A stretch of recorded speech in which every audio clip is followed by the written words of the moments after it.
which you'll guess from the title, which is Mindfulness and Constipation. It's just a daft thing.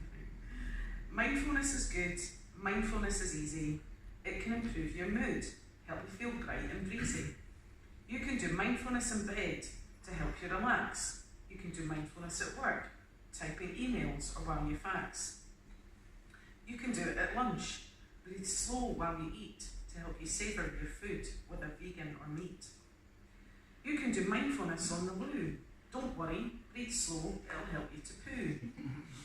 Constipation is a pain, no matter how hard you try, it's often in vain. So remember this, drink water and eat your veg, be more active, get into your garden and trim your hedge, or go for a walk in the fresh air, maybe even a jog if you dare. Talk about your troubles, don't keep them in, get it off your chest. Talking to friends and kin is the best. Whether it's your mental health or constipation, keeping it in only causes more consternation.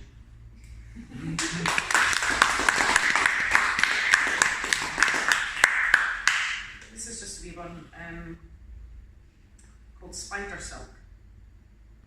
My mood, always hanging in the balance, never knowing what triggers lie ahead that will determine the high or low. Wavering, expectant of I never know what, which, why, on a thread of spider silk, like the dew-drop prism or the stormy sea tears.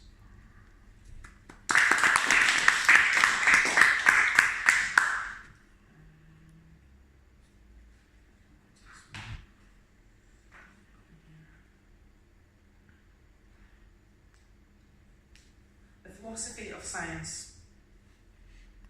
From the warp and weft of the space-time continuum to making nylon in the lab, science as philosophy and theory turns into reality in time.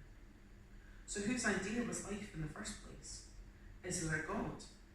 I don't know for sure and never will until I meet him. Schrodinger's cat would know by now, poor wee thing.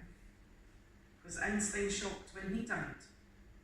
Whenever the Jehovah's Witnesses or the Mormons come round, I always elaborate on how I'm interested in comparison between Darwinism and creationism and complain about Wallace not getting as much recognition as he should. He usually tried to leave after that. I'm fascinated by the Mandelbrot set's fractal images and remember the process of creating art from a leaf and chromatograph paper to prove there is no such thing as colour, only wavelengths of light reflecting off surfaces that have different absorption factors and are primitive eyes. Matter is made up of subatomic particles, neutrons, protons and electrons. If we did see everything from electrons orbiting the nucleus to God himself, surely we'd be overwhelmed. I can wire a plug, but can't grasp logarithms or quantum theory. Few can. In the quantum world, even solids are fluid. Parallel selves and universes exist, and time travel is possible. Science is art, science is philosophy, food